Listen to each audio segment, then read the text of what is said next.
Fort Cavazos, the base of death and silence. What the U.S. Army doesn't want you to know. It's a place where soldiers learn to kill, but also die. Not on the battlefield, not by enemy fire, but by something much deeper, a system that fails. Fort Cavazos, formerly known as Fort Hood, is one of the largest military installations in the world. But in recent years, this place has become a symbol of death, disappearance, cover-ups, and grief. Since 2016, more than 150 soldiers have died here, some by others by murder, and many under suspicious circumstances. This is their story, and what the Pentagon would rather keep hidden. Location: Killeen, Texas.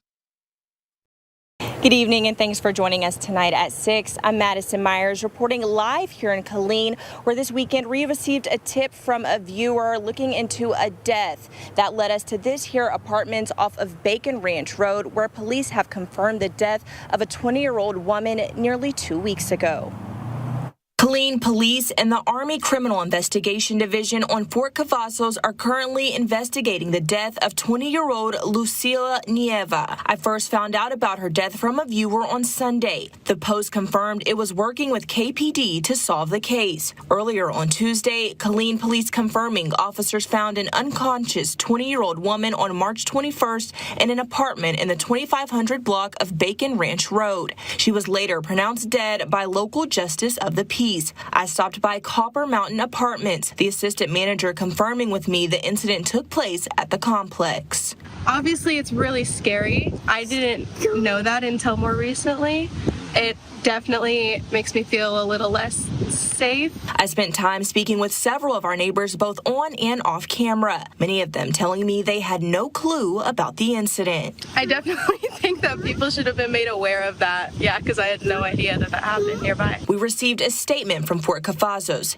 It reads in part, quote, "We are deeply saddened by the loss of an Army family member and will continue to support law enforcement and the Nieva family throughout the investigation." We reached out to Fort Cavazos to find out what connection Nieva has to anyone on post, but we have not received a response to our inquiry. As for our neighbors in the area, they tell me the death investigation is making them be a little more cautious. Does something like this make you more cautious at all? Absolutely, yeah. Like, especially as a mom, you know, you have to be really aware of like the environment that your kids are in, you know. Killeen Police Department tells me this incident remains an active investigation.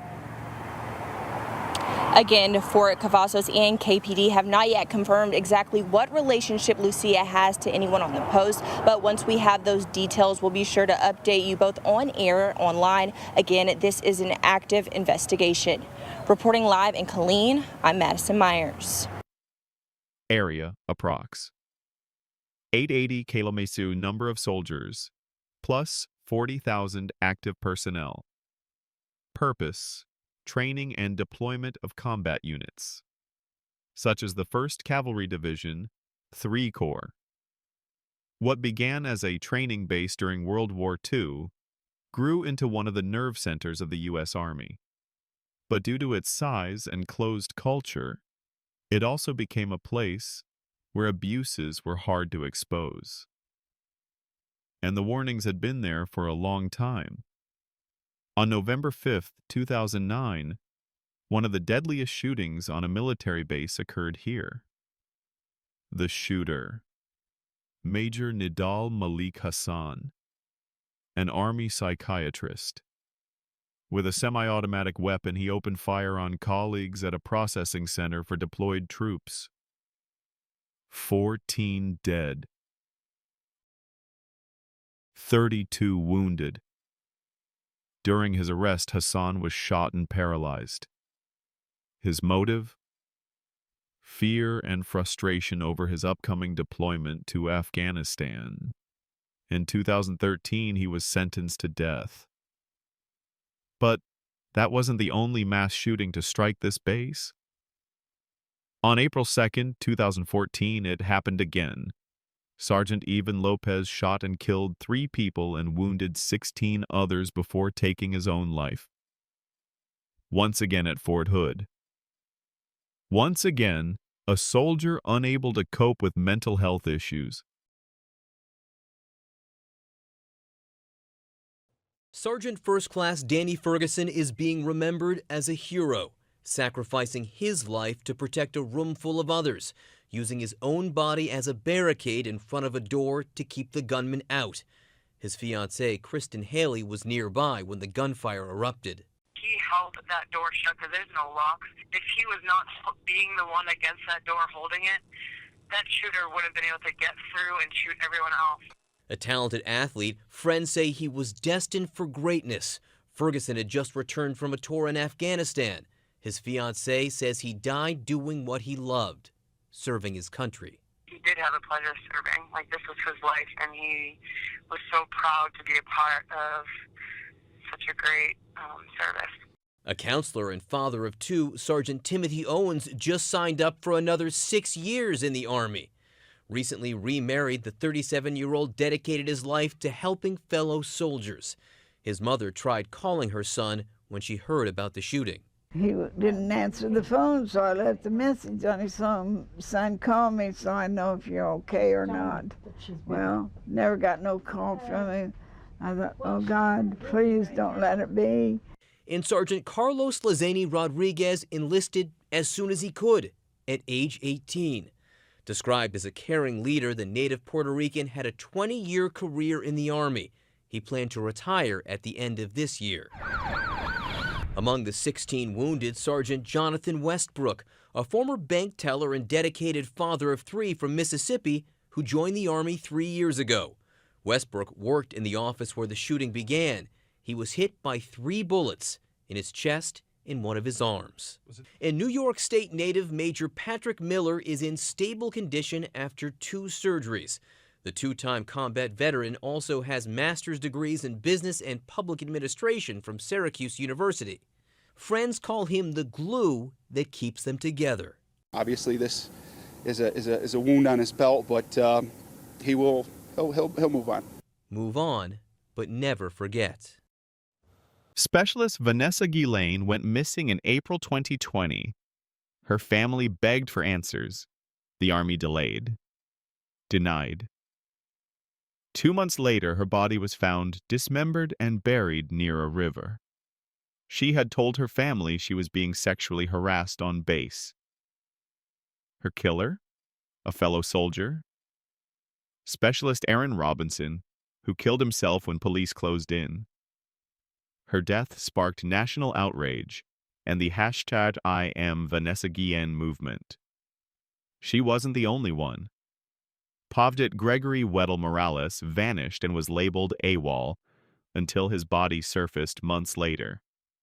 The problems don't stop at the gates.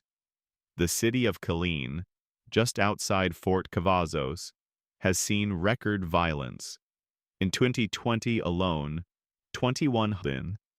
Some are victims, others suspects. One sharp officer, meant to protect victims, ran a prostitution ring inside the base. Trust was broken. Commanders looked away. Reports vanished. Soldiers lived in fear of the people they served with. The tipping point came in late 2020. After dozens of deaths, 14 commanders were fired. A historic purge. A damning independent report found Fort Hood had a permissive environment for sexual assault. Army Secretary Ryan McCarthy called it a leadership failure at every level. Congress passed reforms. The SHARP system was rebuilt. The chain of command lost its grip over harassment cases in 2023. Fort Hood was renamed Fort Cavazos. A symbolic gesture honoring General Richard Cavazos, the Army's first Hispanic 4-star general, but for many families, it felt too little. Too late. A new name can't erase decades of pain. A mother of a fallen soldier said, "When your child joins the Army, you think they're protected. Fort Hood taught me otherwise." That's the real cost of silence, of broken systems, of lost lives.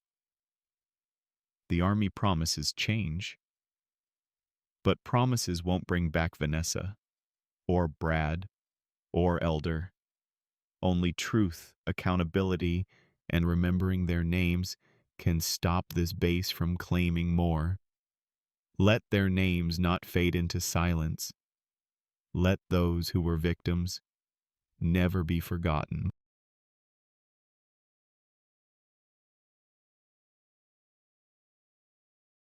Thank you for watching. Don't forget to like, subscribe, and follow. Check out our other videos as well. It really helps us a lot. Thanks again.